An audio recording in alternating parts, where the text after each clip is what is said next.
Join me, David Domoney, for a year in my garden. During this series of programmes, I'm going to be doing lots of different seasonal activities so you can more or less watch it in real time and you can grow with me together during this gardening year. In this episode, I'm going to be showing you how to chit potatoes so you can grow your own spuds. I'll also be talking about how to force rhubarb, just right for those rhubarb crumbles. Also, I'll be talking about a supersized amaryllis. Now, first of all, there is a difference in between the potatoes that you buy from a supermarket and seed potatoes that you buy from a garden centre. First up is the spud from the supermarket. Now, this has been particularly produced to eat for its flavour, for its ability to have a long shelf life, and also for its uniform size. This, which is a seed potato, are specifically bred to produce other potatoes. They're virus free, they're disease resistant, and they've been bred specifically to produce a bountiful crop that's full of flavour. So this means this potato that obviously you wouldn't eat produces other potatoes that have better texture, a better size and better flavour. If you planted supermarket potatoes in your garden, you're in for a load of trouble. They're not particularly bred to be able to produce other potatoes, so therefore the crop may be a bit erratic. They're not certified for growing other potatoes as well, which means there may be some issue that as they grow, they get infected by disease because they're not resistant, and that'll be pathogens, that'll be viruses and everything similar. Whereas a seed potato is certified for growth, is disease resistant, and that's what's going to grow loads of tasty spuds. So let's get started. First up, move the supermarket ones in that direction where the kitchen is, and here are the seed potatoes. And the best thing about seed potatoes is there are different times of year that they crop. You can buy first earlies, then you can buy second earlies, and then main crop. So the first earlies, they produce their spuds between June and July. The second earlies are between July and September, and the third, which is the main crop, which produces them between September and October. So that's a big range of months that you're pulling up fresh spuds for the kitchen table. If you're interested in being able to dig up potatoes on Christmas morning for your dinner table, they're sold in garden centres later on in the summer, and you plant them into the ground and they grow during the autumn heat, so it produces potatoes just when you need them during the Christmas holidays. And that takes us round to January and February, is where you start to get your potatoes growing. So they start going into the stores at the beginning of the new year, and this is what you buy: a bag with seed potatoes in. And to get them started, because you can't plant them out into the ground until the risk of frost is over, but you're buying them in January, February, you can use that time to chit them. The process of chitting is when the shoots start to grow in the potato, which enables you to advance them in stage before putting them into the ground. And the first thing you need to do is to work out which way the potato is up, okay? Because there's one part that's the bottom and another part that's the top. And potatoes have eyes. So you see like these little indentations there. And with seed potatoes, you can spot which way's up because they start producing little shoots. And that's the process of chitting, often mispronounced, where you want to situate the potatoes to enable these shoots to start to grow and get established. So when it warms up outside, you're planting them and they've got a head start. So what you need is a warm, frost-free area to give the plant an opportunity to start producing its leaves. When I say warm, not above a radiator on a windowsill in the house, but a sort of frost-free area like an unheated porch or conservatory or greenhouse, or a structure that enables you to be sure that the plant is not going to get frosted. Now, egg boxes are probably the best thing to use to give each potato a little bit of space, choosing the shoot side to be facing up. There we go, we've got this one here. It's clear where the little shoot is. There's like this one here. and I just set them in to the little boxes. There we go. Perfect. And then position these chitting potatoes in a light, airy space. It usually takes between 4 to 6 weeks, and they can produce anything up to 2.5 centimetres worth of shoots. And then when the risk of frost have gone, you can plant them out into the ground with a little head start. And that's the process of chitting. Now, you don't actually have to have a garden to grow potatoes, because you can grow them in a dustbin. In fact, buying a dustbin is pretty good. You can buy these bags that you can grow potatoes in, but a dustbin, you can use it year in, year out for years to come. You'll get a lot of bang for your buck with a dustbin. Now, the minimum size dustbin you need is 40 litres. This is an 80 litre one. Might as well, if you're going to go large. And you can grow this on a patio outside. Again, if you're growing them, you need to put them in a frost-free area. I'm actually going to grow it here in my Keda house over in the corner there. So to begin with, you need drainage holes, because you don't want to end up filling it up with water and rotting your spuds. So, placing it upside down, I'm going to put a few holes in.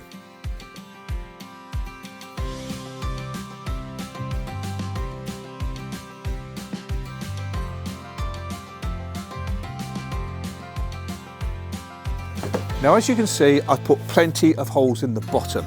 I'm also, when I put it into position, going to put a few stones just on the outside so that the bin itself sits slightly proud, so water goes in and it drains out freely. In fact, I'm going to add in some gravel just at the bottom here, just to make sure that the drainage is good and free and that compost doesn't block the holes. Next, I'm going to put 10 centimetres of peat-free compost in. You could mix it with a bit of farmyard manure as well, just to give it a bit more richness. If not, compost will be fine. Now, you put in between 3 and 5 seed potatoes. You won't get as many potatoes as if you're growing it outside where there's more space, but you still get a pretty respectable crop. So between 3 and 5, it really depends on the size of your potatoes, of course. I do 3 of these, I do 5 of the smaller ones. In fact, just looking at what I've got here, 1, 2, 3, 4, and I'm going to put that one in there. 5 of these in the container. Now, I'm not chitting these ones because I'm effectively growing them inside, so they'll be frost free. So I'm now just going to put them into position with the shoot facing the top. And there we are, with all the potatoes nicely spaced and in, another 10 centimetres of compost on the top. Now, working out whether you put 10 centimetres over the top, one, keep an eye of the position of one of the potatoes, so when you reach down you can feel the potato, and 10 centimetres is roughly that sort of amount. It's roughly about the depth of your hand, depending on the size of your hands. There we are, I can feel the tip of that potato, and the soil's up to about there, so I've got a bit more to go. Now you may think to yourself, hold on a minute, the soil's only up to about there, what do we do with the rest of it? Well, the thing about potatoes is what's called earthing up, where you mound soil around the leaves as they're growing. So what you really want is the foliage to be up here and the potatoes right down there. If they're closer, you end up with chlorophyll in the potatoes. You know, green potatoes you get, you shouldn't eat those, they'll upset your stomach. So what we're going to do is, as the foliage grows and comes through the soil, and the soil's about there, as it starts to grow, I'm going to be mounding the soil up, encouraging the leaves to get further away from the spuds that are at the bottom.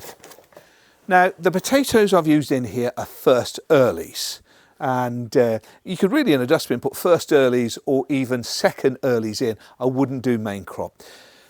But remember, I'm starting it earlier because it's frost free in my greenhouse.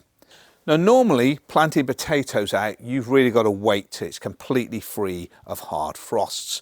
But because I'm planting them under cover here in the greenhouse, it means I can start them off earlier. And if they're a month earlier in growing, they'll be a month earlier in cropping. And that's where the magic comes. So what I'm doing is early's in. They usually start to be able to crop if they're outside in June.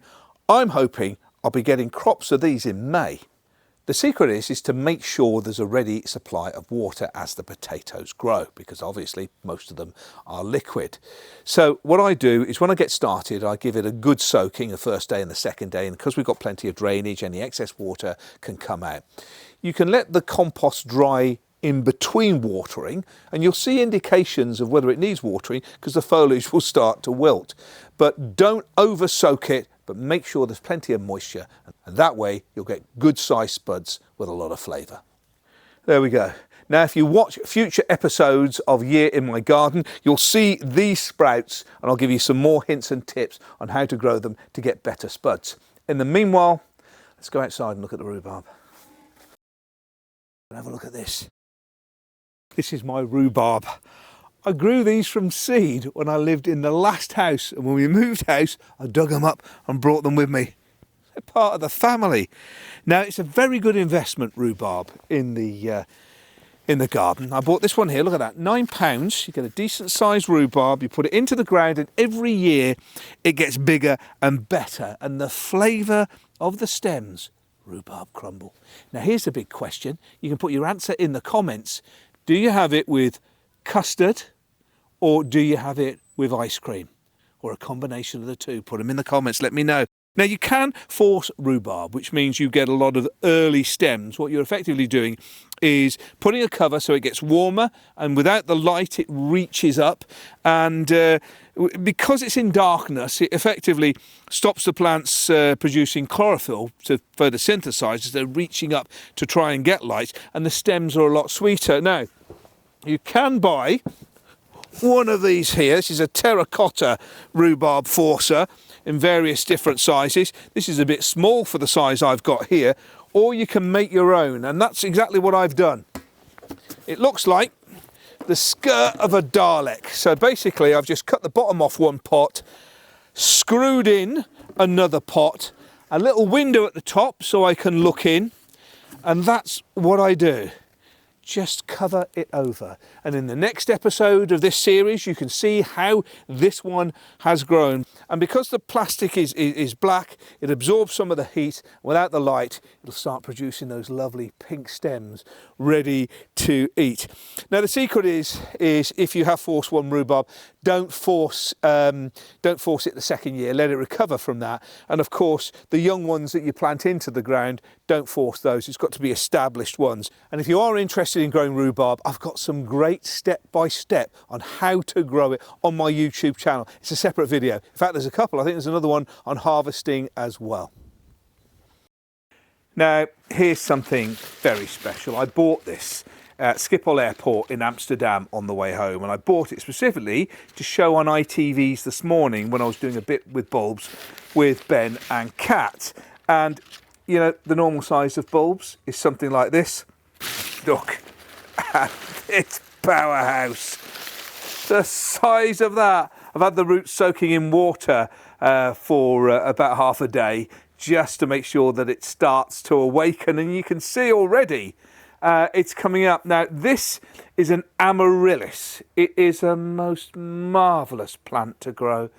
And the bulb as well, it's good to educate children on how plants grow. And it's a type of thing that you can pot up inside. Normally they sell them at Christmas time, or just before Christmas, in garden centres and homeware shops and supermarkets. You buy them in a box, usually with the pot and the compost, and you plant them up to watch them grow. And they are incredibly fantastic. Sends up these shoots, these lovely green sword-like leaves. At the top there's a cluster of these trumpet-shaped flowers. It's a real picture. But the bulbs are normally about tennis ball size, if not a bit bigger. This is a completely different thing. The secret is when you're buying bulbs, whatever the bulb, whether it's a hyacinth, whether it's a daffodil, or the like, is to make sure it's healthy. I usually give it a bit of a squeeze, because if it's rotting, or if you get something wrong, it usually is a little bit soft, or use your nose. And funnily enough, it's not sour, but if it smells sweet, then you know that it's rotting. But this one here, as you can see, as firm as anything. There's no mildew on it. You know, some of the skin's falling off, but that's quite natural. There's no worry. But it's a tough bulb. And the bigger the bulb you get, the better the display. You know, sometimes you go into garden centres, you see packs of bulbs, the large bulbs in a pack, and you think to yourself, oh, that's quite a bit of money. And then you go into somewhere, a cheaper retail store, and there's a pack and they're half the price. They're usually half the size of the bulb as well. The investment, bigger the bulb, the bigger the display. So I've chosen quite a nice container for it. It's just a normal terracotta pot, and I'm going to put in it some peat-free compost. I'm going to add a bit of grit. All bulbs like good drainage, and by having a bit of grit, it helps move the moisture through. So a handful of grit in there, and just mix that up. Now the secret is to leave a third of the bulb out of the soil. So let's just get the spacing right. A bit more grit in there. A bit more compost, and push your fingers down hard in it, because if you want a third of it above the soil, you don't want, when you've watered it, the soil to sink. So just help that down a bit. So there we are. And now I'm just going to add a little bit more compost around the outside, a little bit more drainage grit around there, a little bit more around there. Just bed that in. Now I have soaked the roots in water before I come to plant it, so it's starting to absorb and, well, I was going to say wake up, but you can already see it. And it's best to think of this bulb like a battery full of energy, waiting for the roots to go out, to wake up and shoot out the flower spike, almost like a firework explosion. There we go, and it's sat well in. Fingers round the outside like that, about a third of it above the soil. The secret is never let it sit in water.